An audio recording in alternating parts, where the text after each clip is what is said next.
Eu creio que a Bíblia chama todos nós para testemunharmos de Jesus de alguma maneira, para estudarmos a palavra de alguma maneira e termos uma vida de oração de alguma maneira. Isso não é vocação, isso é mandamento. Todos nós somos vocacionados. A pergunta, eu acho que é, por onde eu exerço a minha vocação?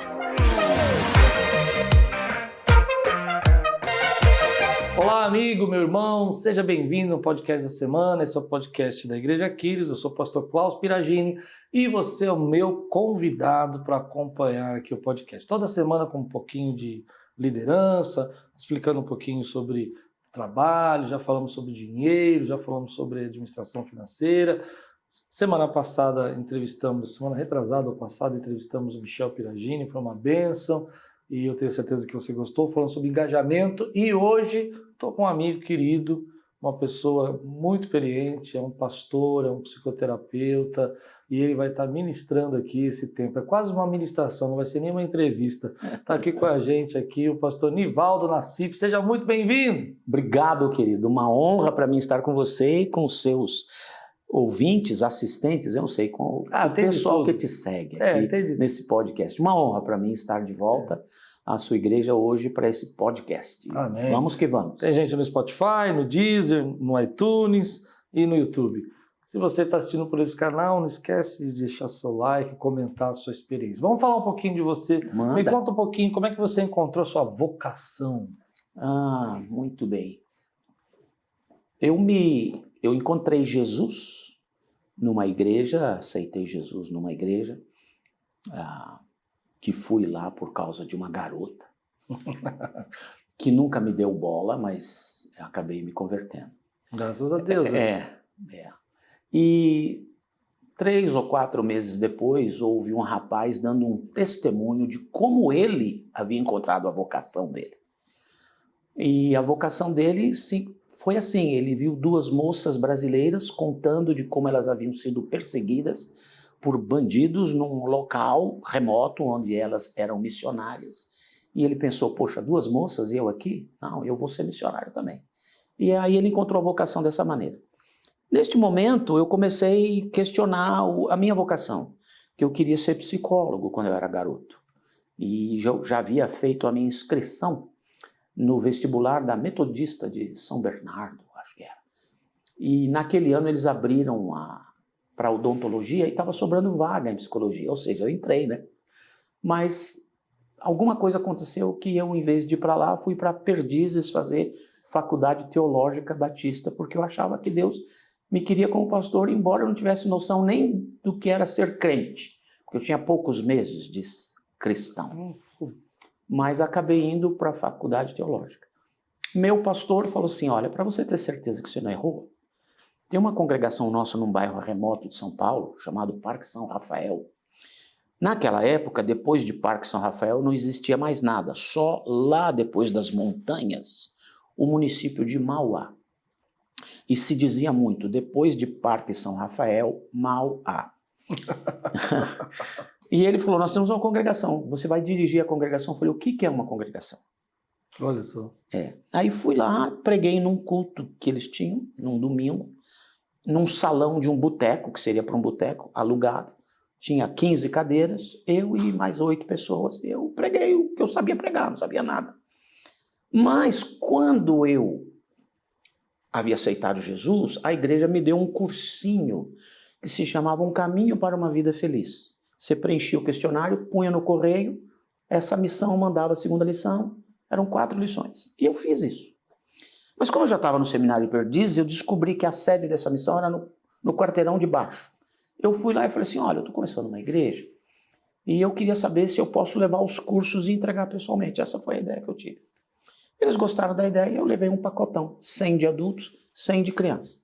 Quando alguém visitava o nosso Boteco de Jesus, né, aquele salão que agora era uma igreja, eu perguntava se eu podia levar o curso para ele no sábado, porque eu trabalhava de tempo integral. Então, no outro sábado, eu levava o curso para ele. Falei, sábado que vem eu volto para pegar a resposta. O sujeito não tinha preenchido nada, então eu preenchia com ele na porta da casa dele e dava a segunda lição e foi. Eu acabei tendo 140 e tantos alunos, entre adultos e crianças, Então, o sábado de manhã eu saía às 6 da manhã de casa, voltava às 10 da noite, andava o bairro todinho, nas casas onde eu tinha que buscar os cursos. E assim foi crescendo. Desse grupo, 27 foram batizados e nasceu o que se chama até hoje a Primeira Igreja Batista do Parque São Rafael. E aí eu tinha então convicção de que Deus me queria naquela história. Mais ou menos esse foi o caminho da vocação. Deixa eu pegar esse ponto, então. Muita gente hoje me parece que quer uma experiência mais mística para descobrir sua vocação. Por exemplo, Deus falou comigo, eu vi uma sarça ardendo, eu tive uma referência de alguém, uma voz. Com você não houve nada disso. Foi o caminho que foi te levando para a vocação. Eu acho que existiram coisas antecedentes que eu não sabia que era Deus agindo, como eu vejo hoje. Por exemplo, quando eu era garoto, 6 para 7 anos, eu tinha um problema que ao passar por uma porta, eu arremessava a minha cabeça com toda a violência nos 2 lados dos batentes. E isso deu muito trabalho para minha família. Minha mãe me levou no médico, o médico examinava e disse, não, ele só deve estar ficando louco. Então alguém disse para minha mãe, não, leva para um pastor orar. E aos 6 anos de idade, estava eu debaixo da mão de missionário Manuel de Mello. Olha só. Brasil para Cristo. E ele com a mãozona dele em cima da minha cabeça, expulsando o demônio, e eu com o olhinho para cima, querendo saber se algum demônio estava saindo, que eu não via nada. Mas eu parei de bater a cabeça. Parou de bater a cabeça? Acho que os demônios saíram. Ficou com medo de bater. E aí mamãe se converteu, mamãe virou crente e tal. E eu acho que algumas coisas já começavam a falar comigo. Mas a experiência do chamado não foi algo audível, que Deus falou, eu quero você. Foi um sentimento. Falei, puxa, esse cara vai ser missionário porque ele achou uma vergonha, ele homem aqui de boa, enquanto 2 meninas fogem de bandido. Falei assim, peraí, eu não sei bem o que é isso, mas eu estou gostando dessa coisa. E aí eu fui falar com o meu pastor, eu tinha 4 meses de crente, 6, sei lá. Ele falou assim, olha, eu vou falar com o Seminário Teológico Batista de São Paulo, ver se eles se aceitam, porque isso é muito novo na fé e tal. Mas o seminário falou, manda para cá, vamos fazer o vestibular para ele. E eu fui reprovado em inglês e reprovado em Bíblia, porque eu não sabia onde era o Antigo e o Novo direito. Mas eu fiz o seminário e comecei a me encantar pelo que eu estava estudando, e aquilo era como se fosse, olha, é esse o caminho, é isso que eu quero para você. Eu não sabia nada do que viria, e ainda não sei nada do que virá. Mas eu sabia que, de alguma maneira, Deus estava me convencendo por A ou B, por um livro, ou por uma matéria, ou por algo que acontecia na igreja, pessoas aceitando Jesus na congregação, depois sendo batizadas. Essas coisas eram como que Deus falando, você está no caminho. E em outras ocasiões, Deus me impediu de qualquer outros caminhos. E me parecia que não era assim, só sobrou isso, do tipo, eu tentei ser médico, não deu, tentei ser piloto de avião, não deu, tentei ser engenheiro, não deu, virei pastor. Não era nesse sentido, era no sentido de que, querendo fazer o melhor para Deus, eu imaginava por aqui, imaginava, e as coisas não funcionavam, e de repente estavam funcionando por aqui. Eu entendia, com a fé infantil que eu ainda tinha, de que Deus estava me direcionando. Houve um evento de uma passagem da Bíblia, que quando eu estava ainda perguntando para Deus, você me quer nesse negócio de pastor? Eu tinha enfrentado na igreja uma situação de que o salário do pastor não estava sendo pago. E aí eu, falando com Deus, mas como que recebe um pastor? E eu nessa busca, meu pai já tinha abandonado a nossa casa, eu era o arrimo de família, eu cuidava de mamãe e de um irmão menor. Fiquei pensando assim, mas eu estou num emprego já há 15 anos, e como é que eu vou abandonar isso aqui? Né? E aí eu fiz uma coisa que não podia, peguei a Bíblia, fiz assim, pus o dedo em cima e disse, fala a Deus. Depois me ensinaram que isso não pode, mas não tinham me ensinado ainda. Mas Deus falou? Saiu o último versículo de 2 Reis, naquela antiga tradução que eu tinha, que eu memorizei, que é totalmente fora do contexto de como eu analisei aquilo. Para mim queria que Deus falasse comigo sobre sustento. E o último versículo de 2 Reis diz assim, e quanto à sua subsistência, de contínuo lhe foi dada pelo rei. A porção de cada dia no seu dia, todos os dias de sua vida. Uau! Veio Joaquim, né? Porque ele estava cuidando do menino lá que estava paralítico, porque eu não lembrei. Aí eu achei amém, escrevi amém na Bíblia e fui falar para o meu pastor que eu queria ser pastor, que eu entendia que Deus ia cuidar. E foi muito interessante, porque no período em que papai deixou a nossa família, eu morava, para quem conhece São Paulo, para lá de São Mateus, cidade satélite Santa Bárbara. Eu levava 3 horas para chegar no trabalho. Eu trabalhava na Paulista, na Fiesp. E no tempo ainda que não tinha metrô. Depois com o metrô, só 2 horas.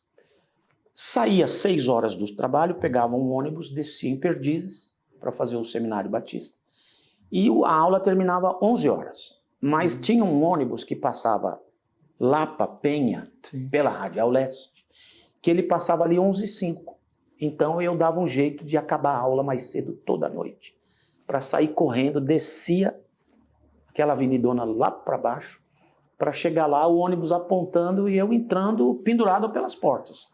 E aí descia na Radial Leste, ônibus lotadaço. Quando eu conseguia me segurar naquele negócio de botar a mão ali, eu já ia ali mesmo. E chegava em casa 1h15, 1h20 da manhã. E toda noite tinha uma panela de arroz e um ovo.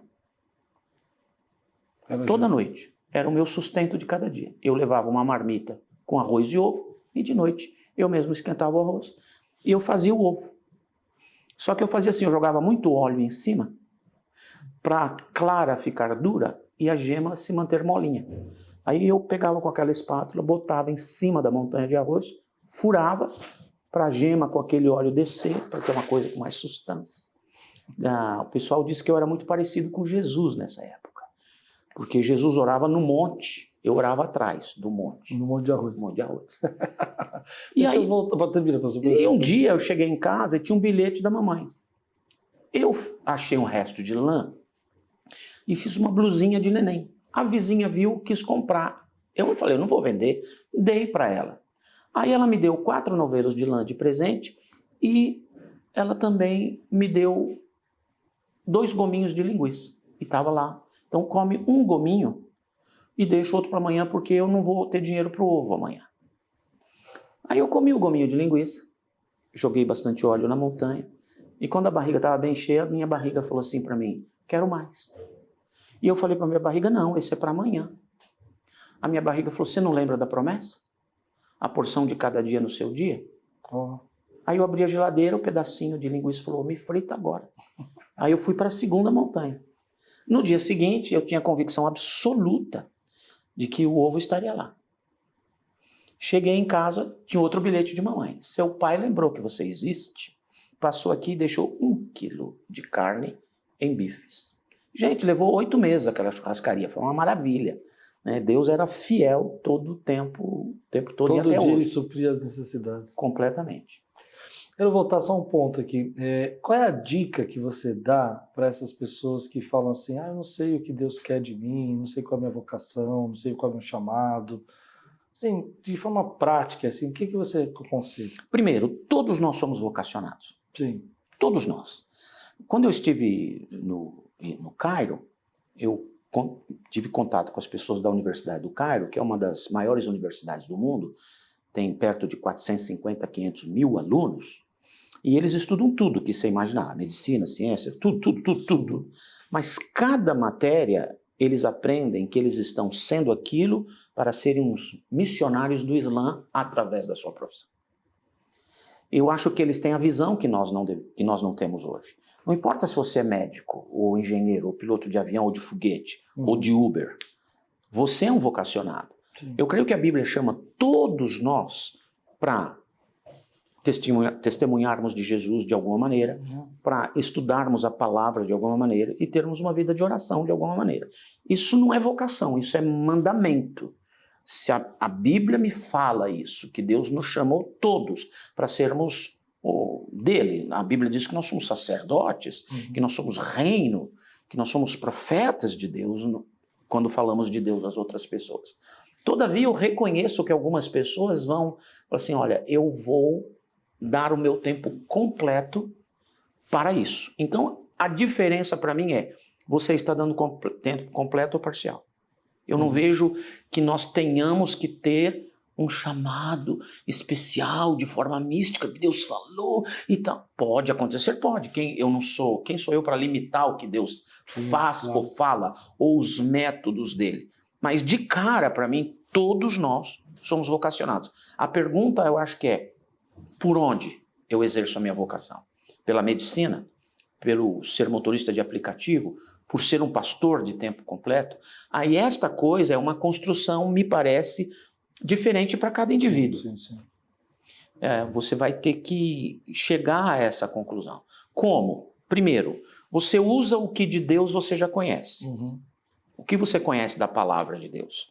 Com este conhecimento que você tem, que opções você tem diante de você? Segundo, pessoas que são espiritualmente importantes para você. O seu pastor, um amigo mais antigo na fé, o que ele fala para você?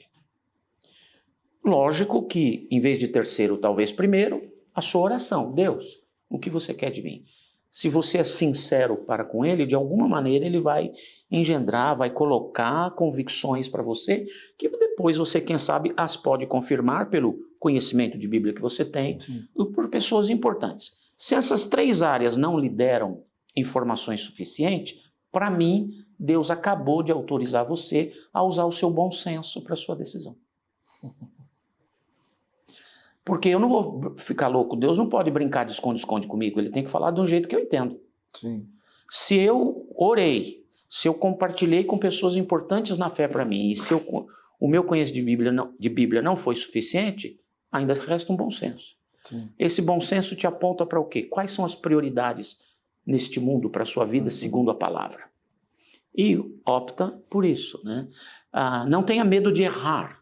Porque se Deus não foi absolutamente claro, foi uma decisão construída nesse mundo de conselhos que você buscou e tomou essa decisão e lá na frente falou assim, acho que não era isso, não se sinta culpado. Porque Deus não vai culpar você se ele, entre aspas, resolveu ficar na dele enquanto você tomasse aquela decisão. Sim. Eu creio assim. Agora vamos mudar um pouco, deixa eu falar um pouquinho sobre essa questão sua da psicoterapia, isso é uma outra vocação sua. Essa foi uma vocação que eu resgatei no final do meu ministério, nem pensando em resgatar a vocação da psicoterapia.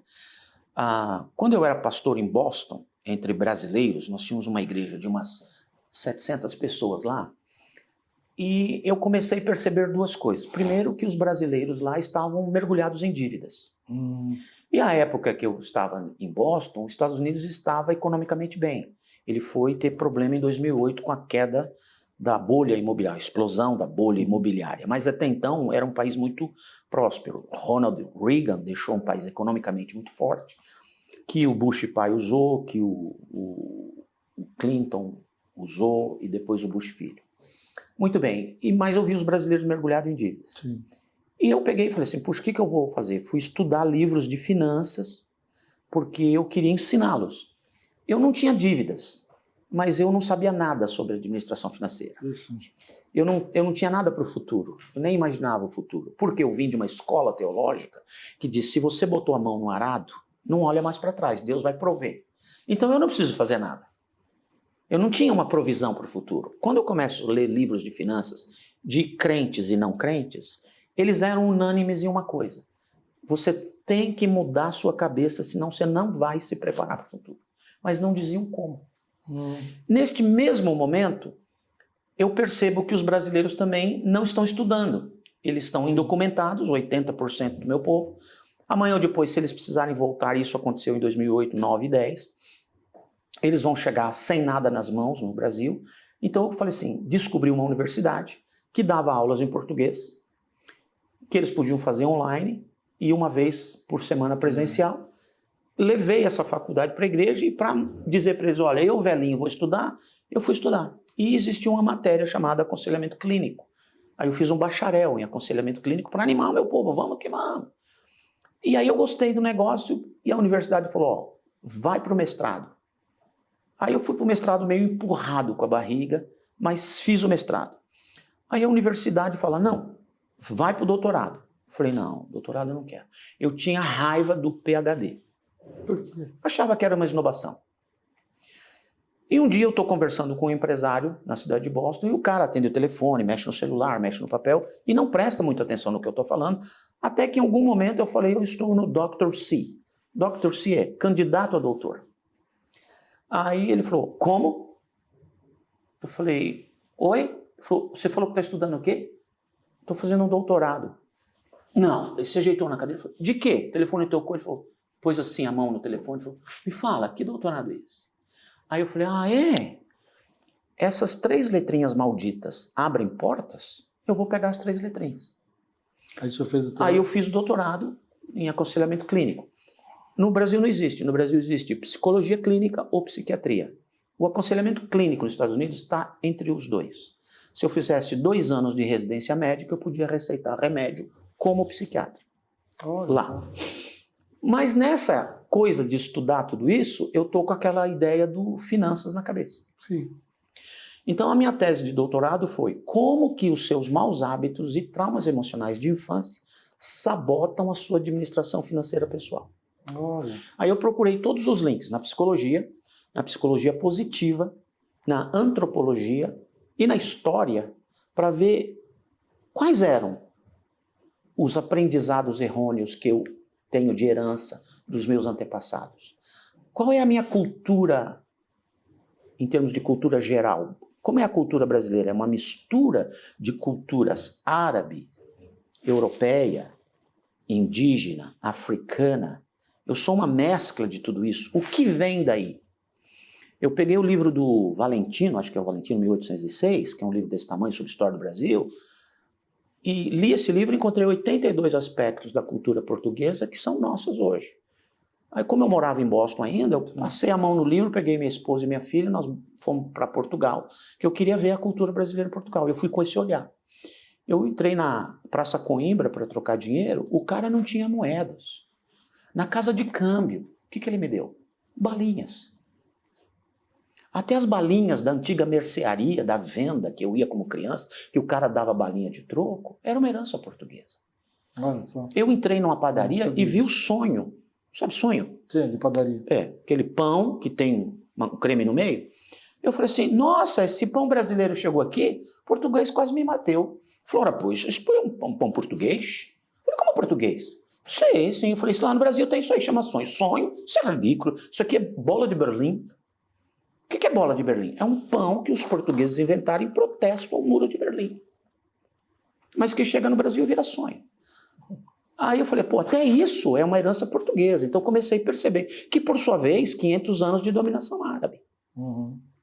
Então eu comecei a perceber esses links dentro de mim como verdades e paradigmas absolutos, que eu falei, uau, tem coisa aí. Daí surgiu a tese, que está virando livro no final desse ano, que é um apanhado todo da área psicológica e antropológica das minhas heranças, quem eu sou como pessoa, de onde vem tudo isso, e que talvez por isso eu estou tendo gastos compulsivos aqui, não me administrando lá, pensando em prazeres imediatos e nunca em algo no futuro. E aí o livro tem algumas dicas e depois algumas dicas terapêuticas para você fazer essas mudanças e aí um pouquinho de informação de como fazer um plano de eliminação de dívidas, a criação de um orçamento, começar a guardar, poupar para o futuro, investimentos. E aí eu colhi de alguns expertos da área algumas ferramentas dessa área, é o livro hoje. Mas então, porque eu estava lá em Boston e vendo meu povo, sem diploma de nada, e mergulhado em dívidas, as duas coisas me levaram a chegar onde eu cheguei. Então não foi bem o resgate da vocação da psicologia, não estava isso na minha mente, mas eu comecei a perceber perto da aposentadoria que eu poderia resgatar esse momento e agora velhinho e com a experiência pastoral, quem sabe pudesse ajudar melhor as pessoas. Quero fazer uma pergunta. Qual é o maior livro de finanças que você já leu, que você mais gostou? Assim? Tem algum? Você pode indicar? Sucesso não é por acaso. Sucesso de quem? Paulo? Não é por acaso. Não lembro o nome do autor. Você está aí na internet, podia achar pra gente, Lu? Sucesso não é por acaso.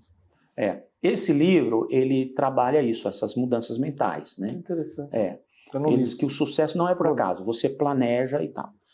Tem muita coisa na Bíblia que ajuda nisso. Por exemplo, o Provérbios, quando diz que do que sai da boca do homem ele vai saciar o estômago,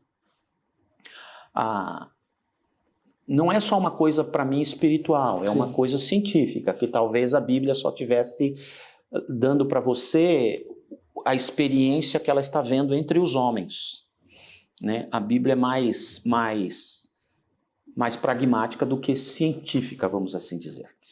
Mas quando a Bíblia fala isso, a psicologia moderna entende que o que eu falo de repetição vira um comando para o meu cérebro. Então, se eu falo, eu sou pobre, eu nunca consigo, parece que o cérebro vai direcionar suas vistas a esse ambiente. Sim, sim. Então, o sucesso não é por acaso, ele te ajuda você a fazer uma reconstrução mental do sucesso. Quero fazer uma pergunta. Dentro dessa pesquisa que você fez sobre finanças e você viu essa condição de colonização, de cultura, qual foi o pior problema que você encontrou que o brasileiro tem com dinheiro? Acho que dá para entender minha pergunta assim, né? É mais emocional mesmo, né? Bom, primeiro, o patrimônio traumático ou traumatológico, sei lá o nome que eu dou para isso, do brasileiro em geral primeiro, dinheiro não nasce em árvore. Segundo, você precisa passar a vida inteira correndo atrás do pão de cada dia. Terceiro, todo rico é corrupto. Isso é verdade. Né? Dinheiro é sujo também? Dinheiro é sujo. E quando a gente vai para o ambiente religioso, que tem uma autoridade lá que representa Deus para mim, ele diz que o amor ao dinheiro é a raiz de todos os males. Então eu componho tudo isso e ainda aprendo que eu tenho que viver humilde e confundo humildade com pobreza. Por que eu vou atrás de uma coisa que a Bíblia condena, que meu pastor condena e que eu sempre condenei? Uhum. Eu odeio dinheiro, odeio o rico porque eu serei um deles. Isso é só um aspecto. Agora, quando eu vou reinterpretar a Bíblia e posso usar o dinheiro para servir a Deus e não usar Deus para servir o dinheiro, quando você entende a diferença entre teologia da prosperidade, teologia da libertação e teologia da mordomia, Sim. você tem 3 visões, entre aspas, bíblicas. As outras 2 são hereticamente bíblicas, essa daqui é bíblica, da mordomia. Sim. Eu acredito, por exemplo, que se o cristão é um cristão verdadeiro, comprometido, o comunismo morre. Por quê? Porque o comunismo, por exemplo, entre outros ismos, ele é uma tentativa de ser o pai da nação. Ele vai te suprir o pão de cada dia, ele vai te dar todas essas coisas. Por quê? Porque se eu sou cristão, eu vou ser um Zaqueu. Senhor, eu vou dar metade do que eu tenho para os pobres. Eu percebi que quando eu tenho você, tem um monte de coisa que eu já não preciso mais. Sim. E eu vou restaurar tudo que eu roubei. Aí Jesus diz, eis aqui um filho de Abraão. Esse converteu. Porque agora ele sabe que Jesus nele desemboca numa vida diferente minha para com você. Lutero que falou, né? A última conversão do homem é o bolso, né? Quem sabe, não é? Então, eu acredito que quando a gente... Tem um cara chamado Calixto, não esqueci, o José Calixto, acho que é o primeiro nome dele, ele escreveu um livro sobre a evangelização dos muçulmanos, e ele começa o livro contando isso. Toda falsa religião nasce no ambiente da falha do cristianismo. Uau. Por quê? Porque o Maomé, que era um sujeito tranquilo, não gostava de trabalhar, ele casa com uma dona rica, viúva, que tem uma companhia de transportes, e ele passa o dia fazendo nada. E ele gosta de ir nas montanhas, como todo semita daquele tempo, árabe ou judeu, gostava de ir. Quando Jesus é tentado no deserto, não é no areião de Natal, é nas montanhas, em buracos nas montanhas, que o vento fez. Daí a herança católica de ter mosteiros nas montanhas. Daí os budistas terem tudo nas montanhas. Era essa visão de busca daquele tempo. O Maomé está lá e ele vê e ouve demônios. Ele sai correndo para falar com um primo que era cristão católico. Diz, eu estou vendo demônios. Ele disse, não são demônios, são anjos, tá? E dá ouvidos. Onde nasceu? No ambiente da falha do cristão. O Islã, o tudoísmo e o comunismo, quando ele se propõe a dividir justamente, não precisa, porque se eu sou um convertido, a pessoa, pelo menos que está do meu lado, eu podendo, João disse, se teu irmão bate a tua porta com necessidade, você podendo ajudar, só diz Deus te abençoe, não há Cristo em você. Né? Então, eu acredito que essa questão das finanças, tem muitas coisas para serem mudadas dentro de nós. Quando muda, eu posso sim gostar de ter dinheiro, eu posso gostar de ter uma vida tranquila. O que a gente vai ensinar para as pessoas naquele livro é: você tem que trabalhar para ganhar dinheiro. Mas vai chegar um momento que você tem que fazer o dinheiro trabalhar para você. Ou porque você tem uma empresa, ou porque você tem um negócio, ou porque você tem uma venda por internet, ou porque você acumulou uma quantidade de dinheiro que num CD, não sei como funciona no Brasil, de 10% ao ano. Vamos supor que em 40 anos você juntou, eu sei que é muito, tá? Você juntou 5 milhões de reais, vamos falar só em 1 milhão de reais.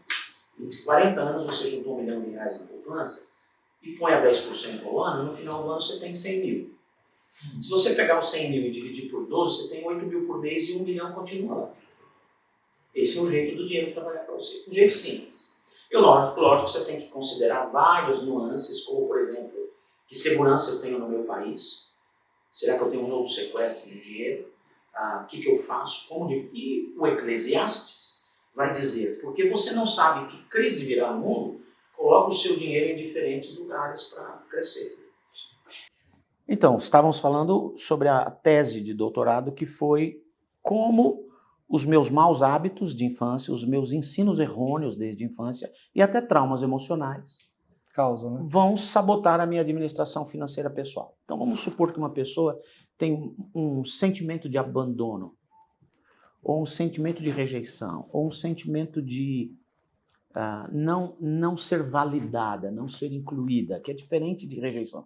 Rejeição eu te rejeito, não importa quem você é, mas você é da minha família e agora eu te destituo, vou fazer uma dissociação. Quando a pessoa tem esses sentimentos, é muito provável que ela vai realizar alguns atos de compensação.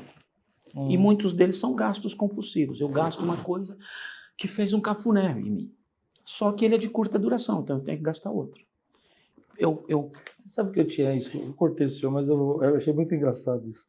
Eu tinha isso com padaria. Existe isso? Tipo, lógico. De você... Memória afetiva. O que te faltou? O que era importante? Nossa, eu dou risada agora, porque eu tinha uma época da minha vida que eu tinha que... Uma vez por semana eu tinha que parar na padaria, podia ser só para tomar um café, mas ficar sentado ali, pedir o café, esperar o café vir. Aí um dia eu tive esse insight, que eu estava fazendo isso por uma memória afetiva mesmo. Fala mais disso, pô. Então, essas memórias afetivas nos conduzem a certos comportamentos de compensação, que a gente pode chamar isso também de comportamento protetivo. Eu tenho medo daquela experiência, eu me comporto dessa maneira para fugir daquela. Só que eu não vou fugir daquela, eu acentuo aquela cada vez que eu faço esse comportamento. É mais ou menos como droga. O sujeito drogado sabe que está se matando, mas ele volta para ela. No começo essa é a linha de normalidade. Ele usou droga, ele foi num pico de excitação lá em cima, volta para a linha de normalidade. Ele usou de novo, subiu, volta para a linha de normalidade. Mas quando ele começa a usar mais, não sobe tanto e vai abaixo da linha de normalidade. Depois ele só chega na linha de normalidade de novo e sempre fica abaixo, e aí vai abaixando. Então, a mesma coisa, esses gastos compulsivos, a pessoa sabe que está destruindo a vida, mas ela continua fazendo. Então, ela realmente precisa de ajuda. Agora, da sua tese assim, geral de finanças, se você tivesse que dizer uma coisa que pudesse mudar o mindset da pessoa, qual que seria essa coisa? Dizer uma coisa? Uau! Desse resumo do doutorado, né? Que vai se tornar um livro no final do ano, é isso que você falou? Qual é uma coisa, frase, assim, é isso que você gostaria de dizer? Eu diria 2 ou 3. Primeiro, autoconsciência. Você saber quem é você. Sim. Número 2, você aceitar que isso está acontecendo. Porque nós sempre negamos. Essa aceitação é o segundo passo. O terceiro seria um descartar destes paradigmas, desses comportamentos. E o quarto, aquisição de novos comportamentos que viram hábitos no automático. Então, é uma passagem assim. Primeiro, eu descubro. Dá para repetir de novo? Lógico, autoconhecimento. É verdade, eu sofri tudo isso, eu realmente sou assim, eu tenho tido esse comportamento. Agora, eu admito isso. Primeiro, autoconhecimento. Pois eu admito, porque eu posso ter autoconhecimento e dizer, mas não é bem assim. Não, comigo é diferente. Não, você tem que chegar É igual confessar pecado. Confessar pecado não é falar, você viu o que aquela pessoa fez comigo? Não, isso é justificar. Pecado é falar, eu pequei, eu errei, pisei no tomate e tem esse nome, o pecado que eu cometi. Então, eu sou isso mesmo, é verdade, isso está acontecendo comigo. Terceiro, agora, o que eu faço para tirar isso dentro de mim? Então, tem um processo de descartar isso. E um novo processo de você adquirir novos hábitos. Então, como funciona? Ninguém toma decisão pela razão. Não, os homens sim. Não, também não. Aliás, os homens são muito mais compulsivos do que as mulheres, em geral. Todo mundo toma decisão com as emoções. A emoção é para o seu automóvel o que é a gasolina. Pode ter um baita motor, mas se não tiver gasolina, não anda. Se você não tem emoção, você não se mexe. Por quê? A emoção é o combustível que me leva na direção daquilo que está me apaixonando. Sim. Então, se eu tenho certas crenças, que são crenças? Eu repeti, acreditei. Certo. Vou dar um exemplo. Eu vivo numa casa que os meus pais são disfuncionais, meus irmãos também. Eu vou ter uma autoimagem distorcida. Sim. É como se eu vivesse numa casa cheia de espelhos que distorcem a minha imagem. Estica, para cima, para baixo, gordo, magro. E 6 anos depois eu saio na rua pela primeira vez. Eu vejo todas as pessoas diferentes de mim. Elas são assim, eu sou assim, eu sou assim, eu sou assim. Porque os meus espelhos, quem são os meus primeiros espelhos da alma? Sim, meus pais, meus irmãos mais velhos, meus professores. Eles me constroem. Quando eu descubro que essa construção estava errada, eu preciso dizer, é verdade. Mas agora eu quero desconstruir isso e quero adquirir. Então vamos lá. Você tem crenças que foram comportamentos de repetição, sim, que viraram crenças. Essas crenças te conduzem a hábitos. Hábitos é a mesma coisa que comportamento. Comportamento produz resultado. Por bem ou por bom. Então, se eu quero mudar o resultado, não era o Einstein que dizia, a definição de loucura dele era fazer sempre a mesma coisa e esperar resultados diferentes? Como que eu mudo o resultado? Eu vou mudar lá atrás os comportamentos de repetição. Então a pessoa fala assim, como eu adquiro o comportamento novo? Treinando, repetindo, vira crença. Vira crença, vira automático. Vira automático, vira emoção. E essa emoção te conduz para a direção nova. Você tem novos pensamentos, novos sentimentos, novos comportamentos, novos resultados. Basicamente, essa é a terapia para curar qualquer coisa, mas a de finanças funciona muito bem por aí. Esse assunto de finanças sempre me chamou muita atenção, assim, eu gosto muito dele porque eu fiz até uma brincadeira no começo do ano que chama Bob, né? O Bob não endividado. Aí eu peguei um personagem e na hora do dízimo aqui das ofertas, ao invés de falar do dízimo, eu falei sobre finanças, né? E é uma coisa interessante porque toda vez que você vai falar sobre sair das dívidas, eu sempre pergunto todo ano, eu faço isso todo ano no mês de janeiro. Mês de janeiro, na hora das finanças, das ofertas, eu falo sobre vida financeira. E é interessante que todo ano eu pergunto se as pessoas têm um orçamento, se elas fazem um orçamento familiar. E 80%, graças a Deus, esses 2 anos as pessoas começaram a fazer. Mas cheguei a ter assim, 50% da igreja que não faz orçamento familiar. E uma das coisas que eu percebo que elas não fazem, quero saber a sua opinião sobre isso, é porque elas têm medo de enxergar a realidade. Lógico, muitas vezes. Muitas vezes. Por que eu vou... É aquela coisa assim, enquanto eu sou ignorante sobre isso, de certa maneira eu estou salvo. Não está, né? Porque o povo está comendo tudo. Exato, mas eu faço de conta que não estou percebendo. É verdade. E de repente faliu, eu falo, como, né? Como? Sabe, o que mata as pessoas não são grandes dívidas, a prestação da casa ou do carro. São os pequenos gastinhos, invisíveis. Outro dia eu cheguei, peguei meu... Vira e mexe eu faço isso. Eu entro na fatura do cartão de crédito. Por que é esse R$ 8,90 aqui? Ligo pro cartão. O que é esse 8,90? Ah, esse é um seguro de vida. Eu falei, eu pedi. Não, a gente deu para você. Porque ele era por 100 e tanto, mas se eu for um cliente bom, a gente deu por R$ 8,90. Mas eles não me perguntaram. Pode cancelar. Por R$ 8,90? Só que seguro de vida no Brasil e nos Estados Unidos e no mundo é assim. Você tem um seguro de vida. Se você morreu por um acidente, você ganha. Mas se você é atropelado na marginal do Tietê e vai com vida para o hospital, o seguro não paga, porque você morreu no hospital e não do atropelamento. Você tem que morrer lá. Nossa, difícil. Então, você vai cortando esses gastinhos. Sim, né? seguro do Por exemplo, cartão. nós Agora- em casa tem uma verba que a gente fala assim, ó, isso aqui é delírio. Gasta do jeito que quiser, mas acabou, acabou. Né? Então, o que mata são essas pequenas contas. Outra coisa, fazer um orçamento ninguém gosta por causa disso. Puxa, porque o segredo nem sempre é ganhar mais, é gastar menos. Nós temos 4 tipos de pessoas na igreja ou na comunidade. O paupérrimo, que está no desespero, não tem nada, está ruim. O pobre, que é pobre, tem dificuldade, não está sobrando, tem que esticar e não sei o quê, mas está um pouquinho melhor que o paupérrimo. E nós temos o sobrevivente. Quem é o sobrevivente? É o sujeito que ganha um salário que ele paga o aluguel ou a prestação da casa, paga a prestação do automóvel, o seguro, compra gasolina, vai no supermercado, o seguro médico e o dinheiro acabou. Sobrevivente. Ele está sobrevivendo. Mês a mês ele pega um dinheiro e gasta para 30 dias. Ganhou de novo, gasta para 30 dias. A maioria das pessoas gasta, depois ganha. O ideal é ganhar, depois gastar. Sim. Há uma grande diferença aí. Muito bem. E tem o rico. O rico é aquele que, se ele parar de trabalhar, o patrimônio ativo dele Só o sustenta o que ele precisa.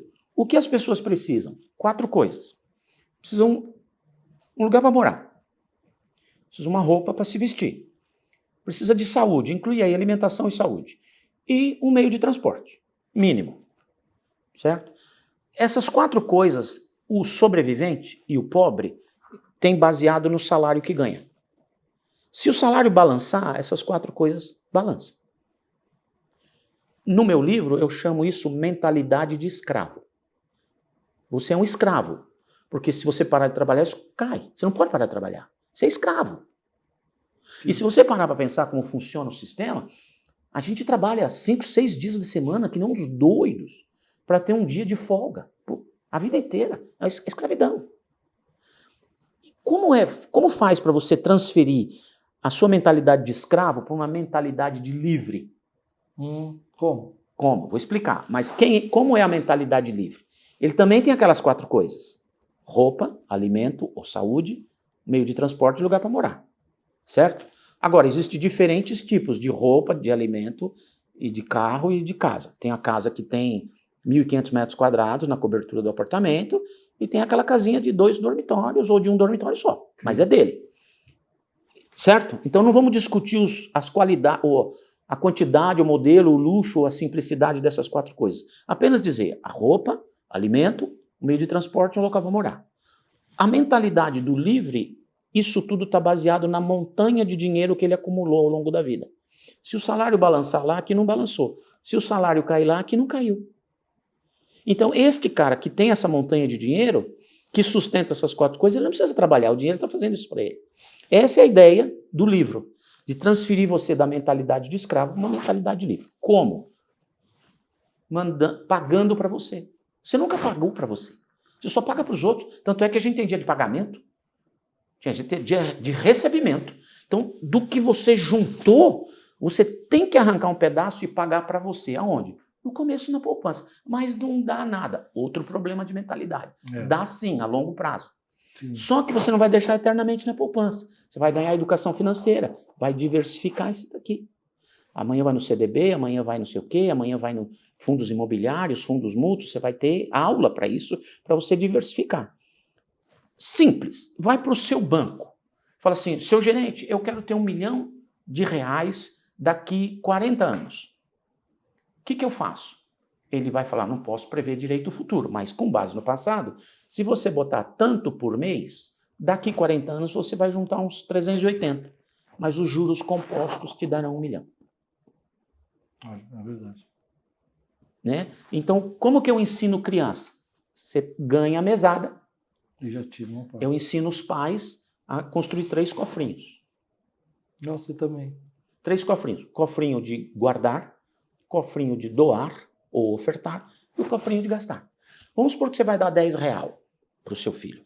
Você fala assim, filho, 2 para guardar, ou 3. Como você quiser, 3 guardar.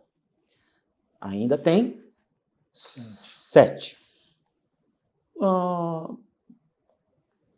1 de oferta. Quem sabe 2? Sobrou 5. Para que serve os 5, pai? Para você gastar. Como que eu gasto? Do jeito que você quiser. Torra à vontade. Só que você só vai ter mais daqui 30 dias. Aí tá bom. E o de ofertar? A gente leva na igreja. Ou dá para uma criança pobre, para uma instituição de caridade. Nós vamos ofertar. Toda semaninha você abre e leva. Ou todo mês. Depende de quanto, da periodicidade da mesada. Se é semanal ou mensal. Pai, e o de guardar? Quando eu vou gastar? Nunca. A criança vai dizer, mas não faz sentido. Faz, porque dinheiro dá cria. Você põe dinheiro com dinheiro e dá cria, juros compostos. Sim. Aí vamos supor que essa criança que está com 8 anos de idade, agora tem 45 e tem R$1 milhão na poupança. Fácil. O que ele vai fazer? Ele vai pôr num CDB. Pior de todas, é a mais fácil, a mais barata de todas, um CDB de 10% ao ano. Ele ganhou 100 mil.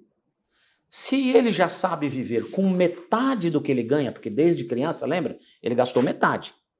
O que os americanos falam? Por exemplo, o médico americano fala assim, eu trabalho como médico, vivo como enfermeiro. Eu trabalho como piloto, mas vivo como comissário de bordo. O que quer dizer isso? Que eu estou guardando para o futuro. Vai chegar um momento que eu vivo como piloto, como médico, sem trabalhar. Então, é esse ensino já que você começa a mudar, pode fazer isso na igreja. Ajudar os pais ou o Ministério Infantil a construírem de papelão os 3 cofrinhos, que eles escrevem nas portinhas e tal, e os pais vão ser educados a dar esse dinheirinho. Aqui uma série de coisas assim. Eu chamei em janeiro de regra das 3 cestas. Beleza. Colocar 3 cestas. Só que eu chamo de cesta do sonho, cesta de guardar, né, para a velhice, né, e a cesta para você poder ter ser dono do seu próprio banco. Uhum. Então, o que é ser dono do seu próprio banco? Você cria uma reserva pequena de, sei lá, 3 vezes o teu salário, põe num banco lá, um CDB da vida e deixa lá. Isso. Aí você nunca mais, aí você dá o nome do seu banco. Então, Banco Nassif. Aquele dinheiro fica lá, num dinheiro rápido, né? Um fácil acesso. Toda vez que você precisa, você se empresta, sem pagar juros, porque você está emprestando para você mesmo. Mas devolve. Devolve lá, aí você é o dono do seu próprio banco. Isso. Dá para ensinar isso para as crianças? Dá. Né? As minhas filhas aprenderam isso bem para as crianças bem pequenininhas, o cofrinho, manualmente falando, é importante. 8, 9, 10 anos, a turma já sabe mexer na internet, sabe o que é banco, sabe o que é. E dá para ensinar o que é banco para as crianças. É muito importante. Por exemplo, você é banco e eu tenho dinheiro guardado debaixo do colchão. Aí eu falo para você, seu banco, você guarda o meu dinheiro? Você fala assim, não só guardo, como te dou 3% de juros a mais. Você é um banco muito bonzinho. Aí vem aquela moça ali que não tem dinheiro. E ela chega para o banco e fala assim, você me empresta dinheiro? Falou, te empresto, mas você tem que pagar 12%. E que dinheiro que você emprestou? O meu, que você não tem dinheiro. Aí ela te dá 12, você guarda 9 e me dá 3. Isso é banco. Aí, lá nas mesadas, eu falo, pai, acabou meu dinheiro, eu quero mais. Então vamos para o banco. Quanto você precisa mais? Preciso de mais 3. Então eu vou te descontar 10 centavos nas próximas mesadas até para você pagar os 3. E aí, quando a criança vai receber os 10 reais, recebeu menos. Ele falou, pai, por quê? Juros, você se entrou em dívida. Tem que apertar a criança para ela entender o que é. Mas se nós conseguirmos passar esses conceitos, por exemplo, às próximas gerações, eles já estão um pouco mais educados em saber que eles podem alcançar. A maioria dos estudantes do primário, do ensino médio, da universidade, não tem noção do que é guardar para o futuro. Não tem noção de administração financeira. Muitas pessoas hoje que eu converso, elas estão já num passo de se aposentar, mas elas não se prepararam para essa aposentadoria. Não. Alguns erros. Primeiro, os pais dão tudo o que eles ganham para os filhos. Isso é errado. Os pais vão cuidar dos seus filhos, mas vão educá-los para que eles, muito cedo, possam ser produtivos e independentes, dispensando os pais. Ai, mas não vai mais me amar? Não, não é isso. É dispensar aqui. Então, eles crescem, eles sabem que eles têm que cuidar da vida deles. E você, em vez de dar tudo, você guardou para o seu futuro. Por quê? Quando você está se aposentando, os seus filhos estão na pior fase financeira da vida deles. Eles não vão poder te ajudar, ainda vão tentar arrancar o que você tem. Agora, eu dei tudo para eles, nós dois chegamos no buraco. Eles com 40 anos, eu com 70, os dois falidos. porque a gente deu tudo para os filhos. Não, eles têm que aprender. Eles têm que se virar, né? Tem que aprender a serem autoprodutivos. Lógico que tem famílias que têm uma empresa familiar, mas aí são outras regras, mas cada um tem que dar a sua cota de produtividade. Né? Eu tenho uma frase comigo, não sei se o senhor concorda com ela. Retarde o seu padrão por 3 anos. Então, se você está no padrão hoje, é que você falou do piloto, né? Você está no padrão hoje que você podia estar gastando tanto, ao invés de você viver no padrão, volta 3 anos atrás na sua vida, como é que você vivia?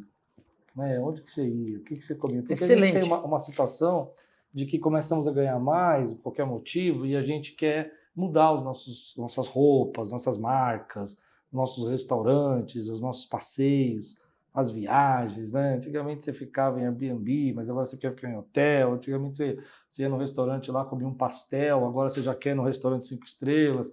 Retarde seu padrão 3 anos, viva 3 anos para trás do que você ganha hoje, para poder sobrar para você guardar. Então, vamos lá, eu acredito nisso. Vamos lá, você tem uma necessidade de prazeres imediatos maior do que o seu futuro. Já é um grande problema. Então, qualquer aumento que eu tenho, eu vou correr para ter aquele prazer que eu queria ter. Sim, muito né? bom. Então, aí, por causa desses prazeres imediatos, eu não penso no futuro. Outra coisa, porque eu não fui bem treinado em perceber lá na frente, eu sempre confundo padrão com qualidade. Às vezes, baixar o padrão não significa baixar a qualidade. Uau, verdade. Então, por exemplo, vou dar um exemplo. Um rapaz estava em Orlando, numa época boa do dólar e real, 3-1. Ele vendeu um apartamento na Avenida Paulista, naquela ocasião, por R$1,5 milhão, e foi para Orlando, comprou uma mansão de 8 quartos, piscinas, algumas salas, pé direito alto, aquelas janelonas, por 500 mil cash. Porque ele vai arrumar emprego. Mas ele não arruma emprego na área dele, ele não é documentado. Mas a mulher dele sempre quis aquela casa. A mulher dele ou ele? Para começar. Aí ele descobre que pé direito alto, mais ar-condicionado. Descobre que a lei do condomínio exige que ele contrate o condomínio para cuidar da grama. E uma casa de 500 mil, dependendo do condomínio, nós estamos falando de 700, 800 dólares mais todo mês para cuidar da grama e mais uns 300 ou 400 para cuidar da piscina. Sim. Porque o condomínio exige que seja um profissional de piscina que cuida da sua piscina. Então você não soma essas coisas quando você compra a sua casa. O cara falou, você me ajuda? Eu falei, ajudo. A primeira coisa que você vai fazer é vender a sua casa. Ele topou? Ele falou assim, não, é o sonho da minha mulher. Pensa bem se é o sonho da sua mulher ou é o que você acredita que você tem que dar para sua mulher. Eu falei, é. Eu falei, agora, você pode pagar? Não. Eu falei, e você não sobrou nada? Ele falou, na verdade, eu tinha 100 mil. Mas eu tenho um parente aqui que falou para mim que se eu investisse 50 nele, ele está pegando filmes americanos, traduzindo para o português e ganhando muito dinheiro. E em um ano ele me devolveria o dobro. Quanto tempo faz que ele levou 50? 3. Quanto que ele devolveu? Nada. Porque essa é outra ilusão do brasileiro. O brasileiro vai para a América e acha que tudo é maravilhoso. Mas eu não acho que lá na América esse problema. Eu acho que a gente tem que tomar cuidado. Quando você tem dinheiro, sempre vai aparecer alguém para pedir o dinheiro emprestado. Aí, veja bem. Eu falei, você vai vender o seu apartamento, a sua casa. Mesmo que você não vender pelos 500, eu acho que você vai vender mais, porque está mais valioso. Você pega essa grana, enfia primeiro no banco, se finge de morto.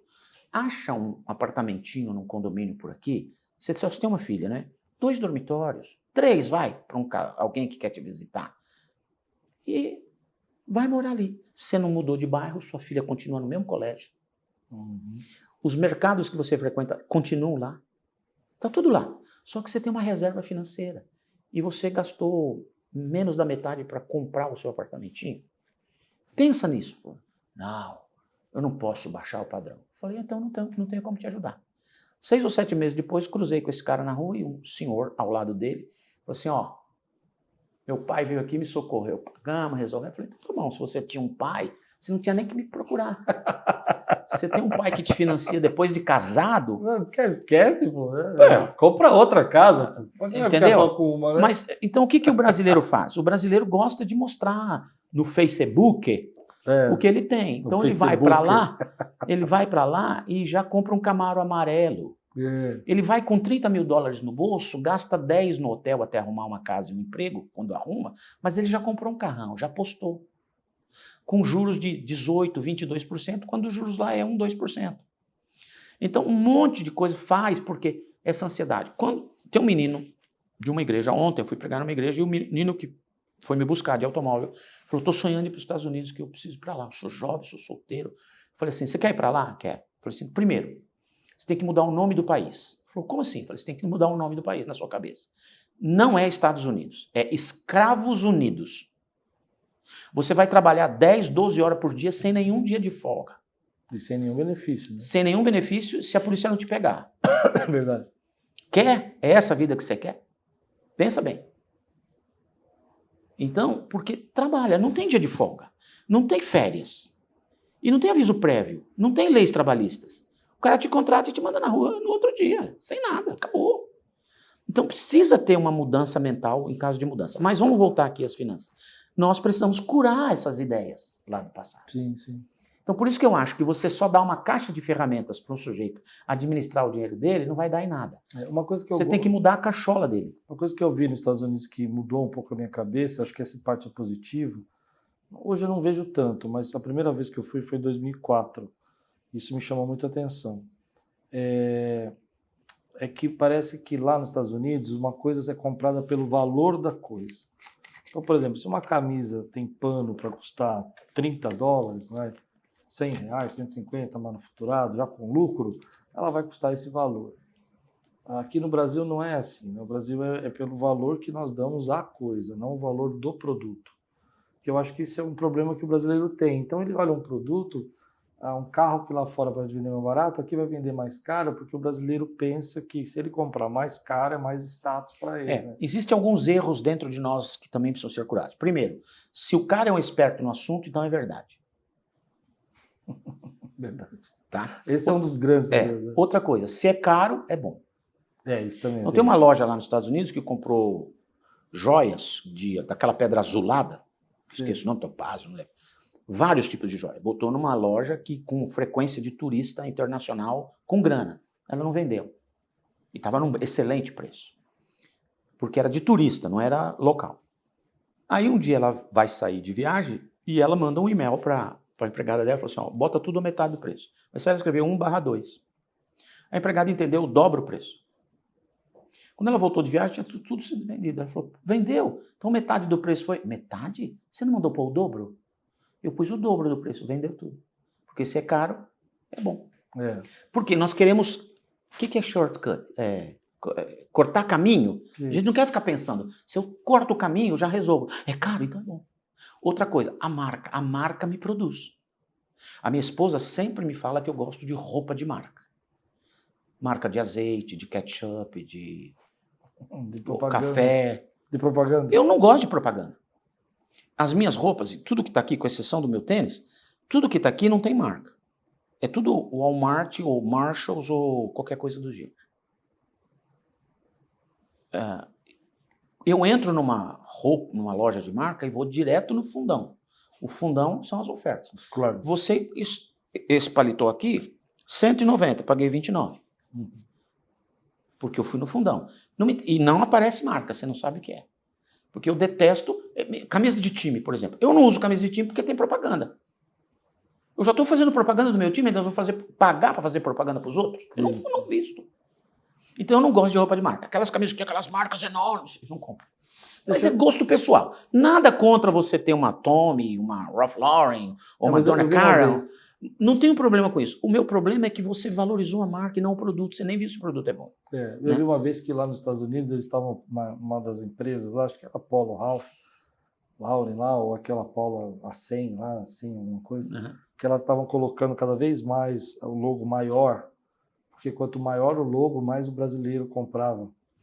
Então eles foram aumentando. No começo era pequenininho, depois ficou uma bola, depois ficou quase meia camisa, porque as pessoas queriam... Isso é coisa do brasileiro, né? Marca do brasileiro. Eu ganhei uma camisa polo há uns anos atrás, ainda tenho, que era toda azul marinho, com a bandeira do Brasil de um lado e com o cavalo do outro.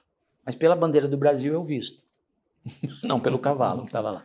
Mas eu acho que mas é cultural. gosto pessoal. É. Nada contra você gostar de uma boa marca. Você tem condição de comprar, vai ser feliz. Ah, sim, Né? claro. Por exemplo, outro dia eu li Mas desde que isso não sabote os seus futuros. Né? Lógico, aí é que está a questão. Tem 4 tipos de pessoas. A pessoa que vive no passado, a pessoa que vive no futuro, a pessoa que vive no presente e a pessoa que vive no presente e no futuro. Quem que vive só no passado? Ai, antigamente que era bom. Ai, antigamente era maravilhoso. Agora tá tudo ruim, tá horrível. Ai, não, eu não vou fazer isso porque, não Sim. tem mais como antigamente. E só vive no antigamente. E o seu passado é a sua referência, não pode ser sua residência. O passado é só Muito bem. E quem pessoas que vivem no futuro? Ai, não vou gastar porque a gente nunca sabe o que vai acontecer. Não guarda porque eu não sei o que vai acontecer. Vamos tomar um sorvete? Não, nem um sorvete porque a gente não sabe o que vai acontecer. Ai, se tiver uma guerra? E se o anticristo chegar? E se o... E não sei o quê. E não faz nada. Não curte agora por medo do futuro. Um não curte agora porque o passado era melhor. Outro não curte porque o futuro ainda não chegou e é amedrontador. E o outro vive no presente. Ele que se lasque o passado, que se lasque o presente, o futuro. Eu quero curtir agora. E o outro, que seria o ideal, a gente viver no presente com os olhos no futuro. Olha só, o que é cura interior? Cura interior, para mim, é quando eu curei todos os meus traumas e dores do passado. A cura que eu ganhei do meu passado, eu a sinto no meu presente. Sim. E o meu plano de futuro, de pensar no que eu vou conquistar, eu sinto alegria agora. Então, como é viver gostoso? Sentindo a cura do passado no presente e sentindo as alegrias do futuro no presente. Porque aqui você está... Eu não sei se eu vou conseguir fazer isso. Se eu estou muito preso no passado, eu estou amarrado ao meu passado, eu estou imobilizado no meu presente. Não tem mobilidade. Sim. E também não tenho futuro. Por quê? Porque os meus olhos estão no meu passado. Sim. Ou só no meu presente. Certo? Certo. Então eu estou imóvel, porque se eu dirigir o carro da vida com o olho no retrovisor, eu vou bater o carro. Ou vou machucar pessoas, ou vou me machucar. Porque eu estou no meu passado. Perco mobilidade. E perco o futuro, porque minha cabeça está virada para trás. Quando eu quebro essas correntes do meu passado, eu passo a ter mobilidade e posso olhar para frente. Posso planejar. Tem um americano que diz que quando você não planejou, você planejou dar errado. Muito bom. Então, essa é a ideia de cura para mim. Então, o meu livro, a minha literatura, que está saindo por aí, se Deus quiser, tem esse desejo de você ter um autoconhecimento das suas origens. É uma parte pesada para ler o livro. Depois tem como 7 dicas de como sarar e depois uma pequena caixinha de ferramenta financeira para você atuar. Mas eu acho interessante isso que você está falando sobre a questão de viver no passado, no presente, né? Porque na minha experiência pessoal, minha mãe era muito do futuro, assim. Então a gente ia sempre morar embaixo da ponte, sempre a gente ia ficar sem comida. Do futuro trágico, né? Do futuro, sempre trágico. Eu nunca tinha tanto que minha mãe não saía de casa, minha mãe não ia para viajar para Curitiba, era uma luta para levar ela. Porque ela sempre falava assim, não, porque eu não vou passar bem, eu vou passar mal na estrada e tal. E eu acho interessante isso, porque eu tenho aprendido ultimamente que o futuro não existe. O futuro é uma concepção nossa do nosso presente. Então, se o nosso presente está bom hoje, o futuro vai ser sensacional. Se o nosso presente está ruim, está com dor de barriga, está com febre, o futuro vai ser muito difícil. Muito legal. O futuro vai ser uma coisa porque você consegue só projetar o seu futuro baseado no seu presente, à luz da referência do seu passado. Boa. Né? Então, eu comecei a pensar diferente nisso e comecei a pensar da seguinte maneira. Eu não sei como vai ser o futuro, eu não tenho como saber isso. O que eu posso fazer é fazer o melhor do meu presente hoje, economizando, né? Vivendo com equilíbrio, retardando o meu padrão, para que cuidando da minha saúde, fazendo o que eu posso fazer da minha saúde, para que o meu futuro possa ser o melhor que eu possa viver. Lógico. Né? Agora, eu queria colocar uma situação, já passou 1 hora aqui que a gente está falando e a gente não entrou nesse assunto. Fala um pouquinho dos seus livros para a gente. Falo. Só quero falar emendando com isso. Eu também não sei o que vai ser do meu futuro, mas eu prefiro ter um plano do que chegar no meu futuro sem nenhum plano. Ah, sim, isso sim, Né? claro. Lógico, eu não sei todos os detalhes, eu não sei se eu vou morrer amanhã. A vovô dizia para morrer basta estar vivo. Exato. Mas eu não vivo com a perspectiva da morte. Eu não tenho nenhum problema com a morte. Aliás, pessoas que têm problema com a morte não conseguem viver, porque vivem com medo dela. Morrer para mim é tranquilo, eu vou morrer. Sim. Então, porque eu vou morrer, eu vou viver o meu melhor do presente e me preparar para viver melhor ainda o meu presente amanhã. Fazendo planos, né? É isso aí. Então, isso eu falo sobre uma coisa. Agora eu vou falar disso. Eu acredito o seguinte, que essa questão do futuro de não fazer planos, eu acho que é uma inconsequência da falta de sabedoria. Mas a minha visão assim sobre fazer planos do futuro é não ficar pensando que eu vou ter que estar melhor para fazer esse plano do futuro. Uhum. Então, por exemplo, se eu não estou bem hoje, então eu não vou visitar você amanhã. Por exemplo, antigamente eu pensava assim, eu não vou marcar essa viagem porque hoje eu não estou bem. Quer dizer, então eu estou projetando o meu futuro baseado no meu sentimento de hoje e daqui 3 meses eu não estava sentindo mais nada e podia ter feito a viagem. Aí fechou a porta, perdi a oportunidade, né? Certo. É nesse sentido, assim. Mas fala do livro, Não, senão... é bacana. Aí dava para fazer uns 3 podcasts hoje. Tem muito assunto bom. É gostoso, né? É, gostoso Só uma coisa, as pessoas têm dificuldade de planejar o futuro porque o futuro demora. Verdade. Se você olha assim, daqui 20 anos, você falou em 40 anos, Nassif, pelo amor de Deus, nunca 1 vai milhão, chegar. 40 anos, né? Mas se você olhar para trás, passou. O passado é rápido. Então, aprende a olhar o futuro com o olhar do passado. Que vai chegar no instantinho. É verdade. Muito bem. O Rafa, Um Anjo Morou Lá em Casa, é um livro interessante porque conta a história do meu filho que já faleceu, tinha síndrome de Down. Mais ou menos 3 meses depois da morte dele, eu me sentei na frente do computador e comecei a escrever memórias. Ele tinha um estilo de vida só dele, né? Ele era um cara super bacana, resolvido, inteligente, falava 3 idiomas. Enfim, um levita, um cantor forte e tal. E aí eu comecei a perceber frases que ele sempre falava, ele tinha umas frases de efeito muito interessantes. Eu pegava essas frases e construía histórias. Então, basicamente, o livro era isso. Quando eu pedi a alguns amigos para lerem, eles falaram assim, mas você não vai pôr os posts do Facebook quando ele estava na UTI? Eu resolvi não falar nada do Rafa doente, mas começaram a me ligar, meus pêsames. E ele estava vivo ainda. Eu falei, quer saber, então eu vou pôr o dia a dia da gente para o pessoal que quer seguir. Esse dia a dia foi transposto para o livro também. Então o livro você se diverte muito no começo, depois você chora pra caramba, dizem as pessoas que choram muito. Eu choro quando eu leio, ainda. 7 anos depois.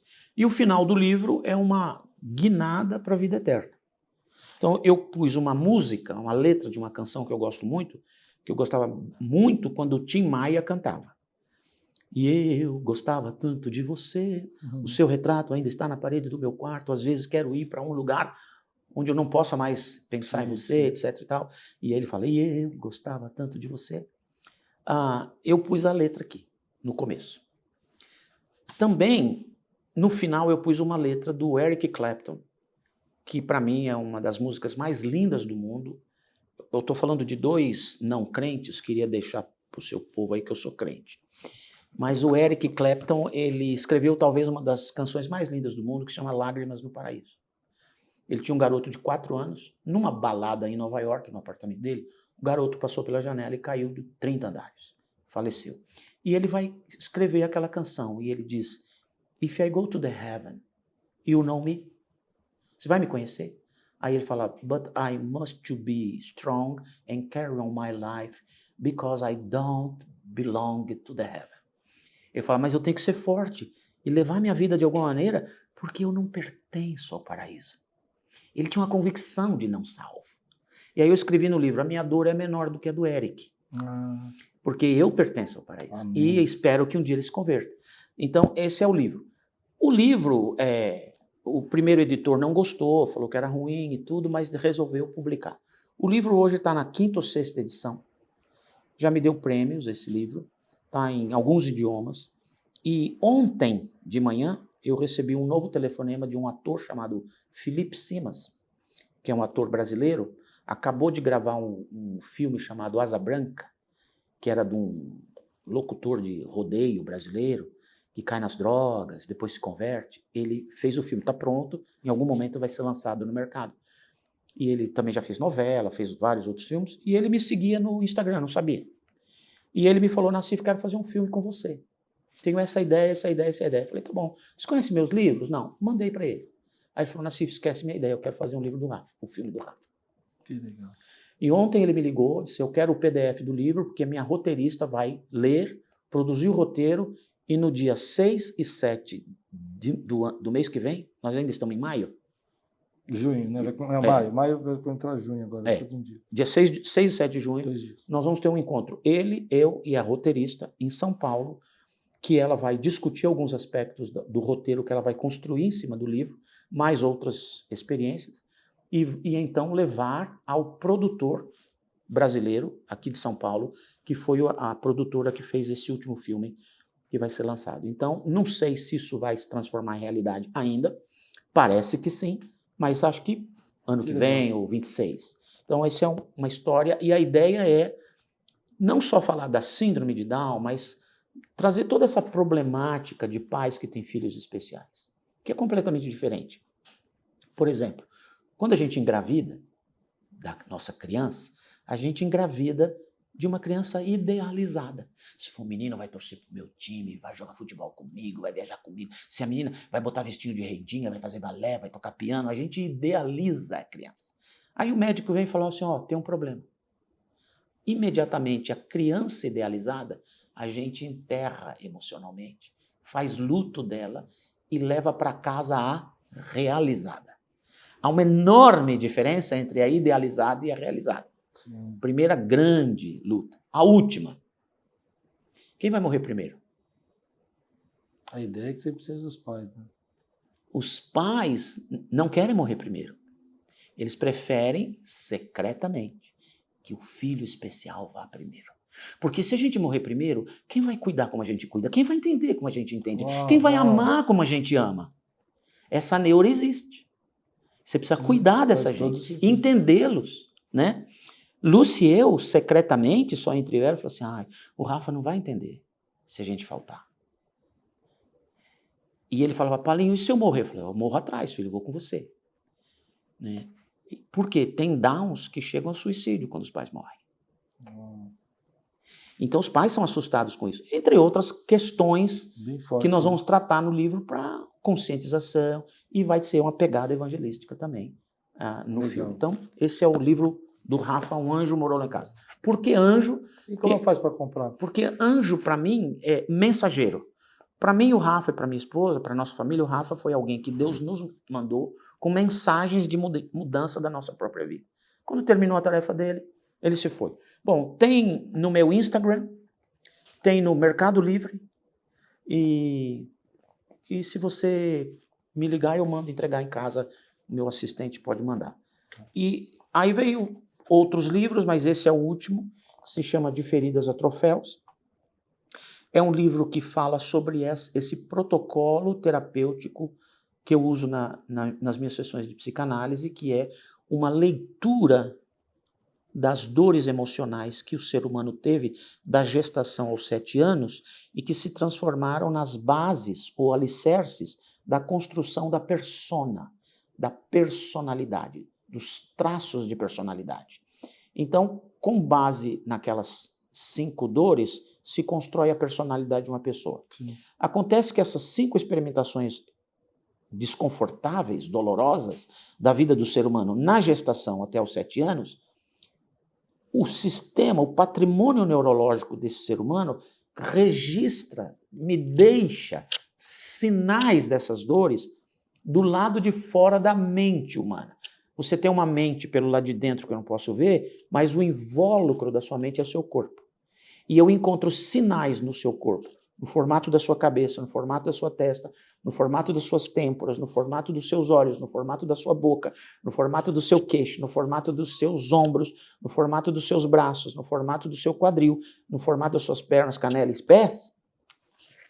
Inúmeros sinais que me apontam para a densidade de cada uma daquelas dores.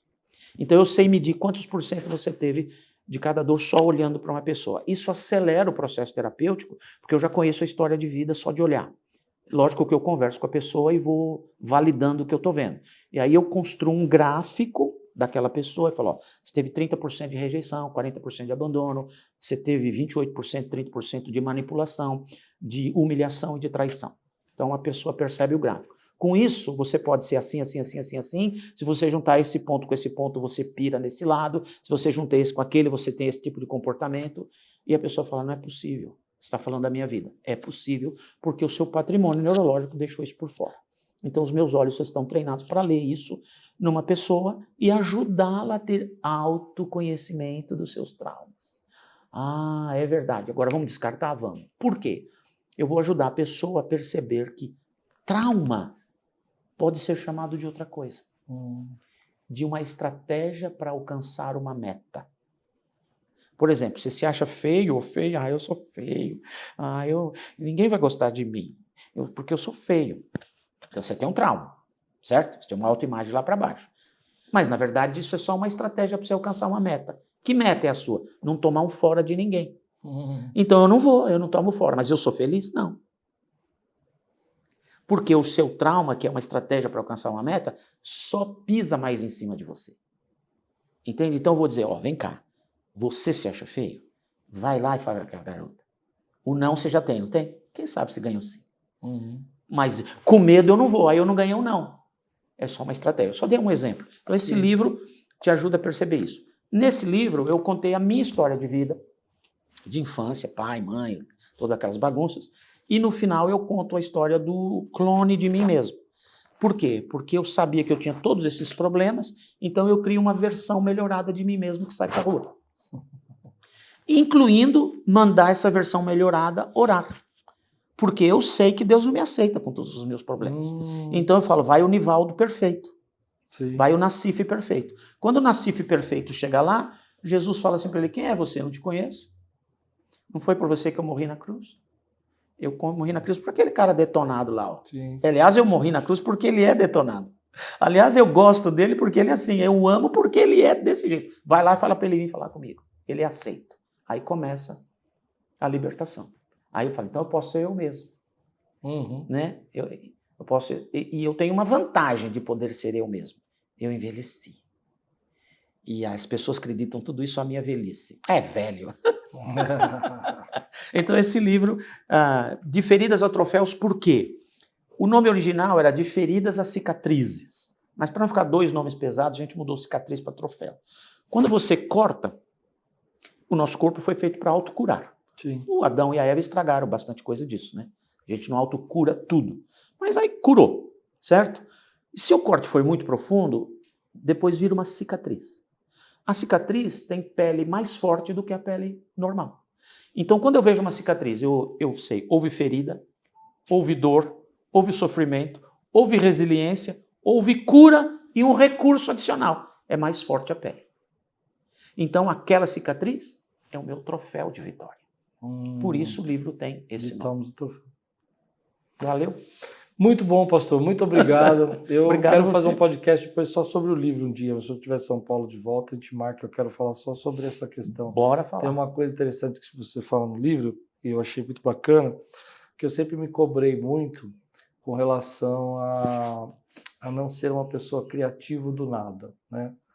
Eu sempre me considerei uma pessoa criativa, mas eu preciso de pesquisa para ser criativo. Eu preciso de informações, insights, e mediante isso eu vou criando. Crio projetos arquitetônicos, crio projetos de decoração, mas eu não consigo fazer do nada, sabe? Parar assim, olhar.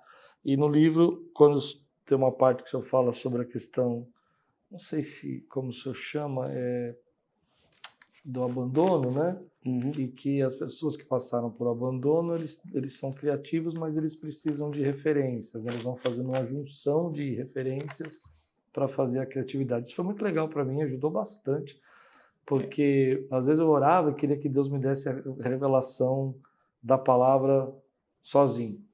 Mas a minha mente não funciona assim, né? Então, eu olhava um texto da Bíblia, eu já lembrava 500 pregações que eu já ouvi, 450 textos que eu já preguei, e minha mente vai encaixando tudo isso. Lógico, né?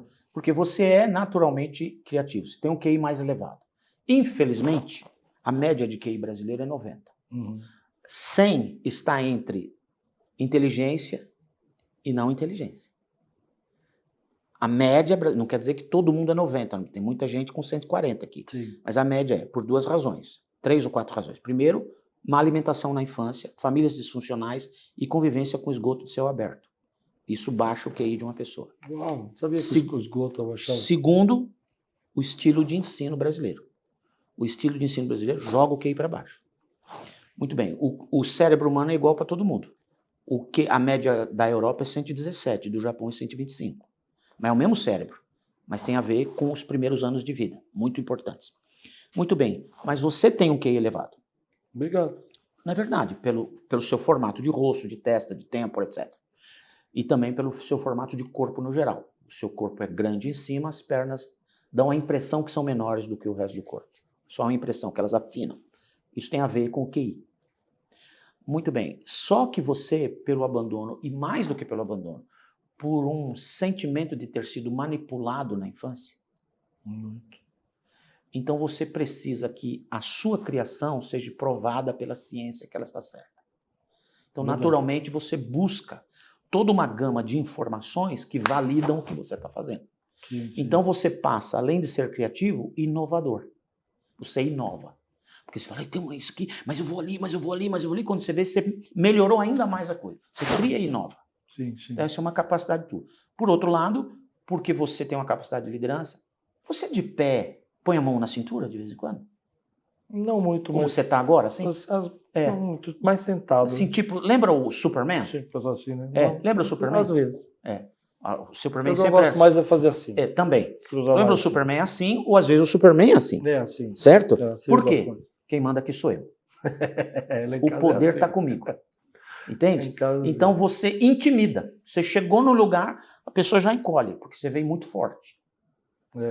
E aí, por outro lado, quando uma pessoa faz uma coisa errada, em vez de você chamar a pessoa e ajudá-la a corrigir, você vai lá e faz no lugar. Hoje eu melhorei isso. Melhorei. Mas por que você era assim? Mas no começo era muito assim. Muito não assim. está querendo admitir tudo. Mas eu tô Não, brincando. não, eu fazia mesmo. Foi piada. Não tem Mas deixa problema eu dizer, de admitir, não. Eu fazia. Mas Hoje por quê? Eu penso um pouco... Onde é o truque no subconsciente? Se essa pessoa fizer para mim, eu fico devendo um favor. Isso é bastante. Então, é quase inconsciente, mas eu faço. Pelo menos eu não fico devendo. E eles pode sobrecarregar o ser humano. Né? Hoje eu tenho uma coisa interessante sobre isso. Eu acho que eu mudei na seguinte coisa. Aquilo que eu não acho que vai me prejudicar, aí não tem problema nenhum de deixar a pessoa fazer errado. Delegar e deixar fazer. Pode fazer. Agora, se eu acho que aquilo vai... Por exemplo, eu vou fazer uma viagem, eu acho que eu vou perder a passagem se você comprar errado. Então, aí eu vou ter que fazer. Porque isso gera uma segurança para mim. Lógico. Agora, se eu confio em você, acho que você vai fazer direito para compra, tudo bem, pode fazer. Mas eu não tomo tanto para mim. Mas tomava muito, sim. Eu vou no contrário seu. Eu falo assim, Lu, faz o check-in para mim. Pô, eu viajo a vida inteira. Mas por que agora eu peço para ela? O que é isso aí? É o neném chorando. Mãe, faz para mim. Me pega no seu colo. Entende? Aí ela faz assim, aqui dentro. Mas eu me lembro que eu fui muito eu só não posso me deixar ser dominado por isso. Mas eu fui muito mais Mas ela não deixa, tem hora que ela fala, faz você. Eu fui muito controlador. Assim. Hoje eu não tenho tanto isso, porque eu acho que eu percebi essa questão do controle numa fase muito difícil da minha vida, que eu perdi tudo, né, e tal. E aí eu aprendi a não ter nada. E quando eu aprendi a não ter nada, foi aí que eu perdi o controle, né? Que eu senti que eu perdi o controle. Aí isso me ajudou bastante, assim. Mas é interessante essas questões, porque, por exemplo, eu me cobrava muito essa questão. Eu queria que Deus falasse a palavra para mim, mas eu tinha que ter a voz de Deus, assim, né? Claro, às vezes acontece, mas não é toda hora. Tem hora que você vai olhar um texto, por isso que eu gosto muito de pregar sistematicamente, né? Porque aí eu não tenho essa preocupação de ter que ouvir a voz de Deus no sentido... O texto de hoje é Jó, capítulo 42, sabe? Aquela revelação, né? Então, Deus vai falar comigo ali naquela palavra e eu vou entender que ele está falando de forma contínua. Lógico, maneiras de pensar. Tem um pastor amigo meu que falou assim, quando uma igreja me convida para ser pastor dela, eu avalio os prós e contras e vou ou não. Falei, e aquele, você não vai falar com Deus? Eu falei, por quê? Ele já me chamou para o ministério. Eu já falei sim, agora é só uma questão de praticidade. Já não consigo ser assim. Eu também não, mas é um jeito de ver, não é? É um jeito. Como é que eu vou pregar? Você vai pregar o quê? Eu tenho meus sermões aqui, que estou apaixonado por ele. Geralmente eu estou pregando o que eu estou apaixonado naquele tempo. Sim, sim, sim. E eu quero entender que essa minha paixão pode se estender, né? Mas quantas vezes eu cheguei numa igreja e falei assim, nossa, esse louvor, aquilo ali, acho que eu vou pregar é outro assunto. Mas assim, confiado de que Deus me autoriza, porque eu já estudei aquele negócio, eu já li, já está aqui dentro, faz parte da minha vida. Mas cada um do seu jeito, né? Agora, eu já abri a Bíblia, pula um negócio assim, que Deus falou assim, prestou atenção, caiu a ficha, então é isso, aconteceu, né? Aconteceu, mas é raro, né? Nossa, eu vou dar um exemplo do meu filho. Quando ele nasceu, Deus me deu o Salmo 139. Olha só. Aí, imediatamente entrou na minha mente. Porque quando ele era uma substância ainda informe, eu o conheci no ventre de sua mãe e o teci e entreteci de maneira esmeradamente maravilhosa. Eu sabia no dia que falar, 40 anos atrás, ele é mongoloide. Uau. Né? Eu sabia que ele era uma construção de Deus, embora não soubesse o que era aquilo. Para mim era uma gelatina mole, a palavra. Mas eu sabia que ele era de Deus. Tanto é que depois, e ele foi chamar Rafael, eu cheguei um dia para a Lúcia e falei, tem um pastor amigo meu que é Rafael, falou que é nome bíblico, e é mesmo. Eu fui lá em Crônicas, está lá. O Refael, que significa curado por Deus, ou aquele que Deus usa para curar. E ele era porteiro do templo. Eu falei para minha esposa, o que você quer que Deus faça? Transforme o nome dele no destino dele, alguém que Deus usa para curar, ou que Deus o cure da síndrome de Down, ou você prefere o Rafa como porteiro do templo? Minha esposa em lágrimas, porque não sabia o que ia acontecer com ele, a gente não sabia lidar com a questão. Eu falei, eu faço a segunda opção, eu quero o Rafa como Deus nos deu. E como Deus usou o cara como porteiro do templo. Centenas de pessoas conheceram a Jesus por causa dele. No culto fúnebre dele, tinha 5.000 pessoas presentes e 25.000 online. No culto fúnebre. Muito bem. Quando ele falece, Deus me dá o Salmo 139. Ele fala claramente, leia o Salmo 139. Eu falei, já sei, você que construiu o cara, mas agora você levou, o que eu posso fazer? Estava bravo com Deus. Não, leia o Salmo 139. Deus, eu sei, você construiu o cara. Aí eu fui lá na terceira vez, abri o Salmo 139, estava escrito. E todos os seus dias foram escritos no meu livro, quando nenhum deles existia. Deus me disse, ele veio na hora que eu marquei para ele vir. Foi duro, foi uma revelação dura, mas foi nitidamente direta dele para mim. Acontece. Tremendo, pastor. Meu pastor, muito obrigado. Eu estou muito feliz que o senhor está aqui. Eu estou muito feliz de estar aqui, nos nossos 50 minutos. Passou quase 2 horas, estamos, né? Benção demais. Não, eu sou tagarela, desculpa. Quem quiser achar o senhor, procura no Instagram. No Instagram, NS Nassif. NS Nassif. Isso, aí acha lá no Instagram. Muito obrigado, pastor. Eu que agradeço. Obrigado, uma honra estar aqui com o seu público. Amém. Deus abençoe, obrigado por vocês terem estado conosco. Façam seus comentários, escrevam aí e que seja uma bênção. Eu tenho uma frase que eu uso desde o começo do meu ministério, que foi o meu primeiro sermão que eu preguei na igreja. O pastor Ed me chamou do nada assim, falou, faz uma palavra aqui sobre esse sermão, que era o Salmo 1, né? Então eu uso para terminar todos os meus programas, tudo quanto fizer, prosperará. Oh, amém. Amém. Recebo. Deus abençoe. Obrigado. Obrigado, gente.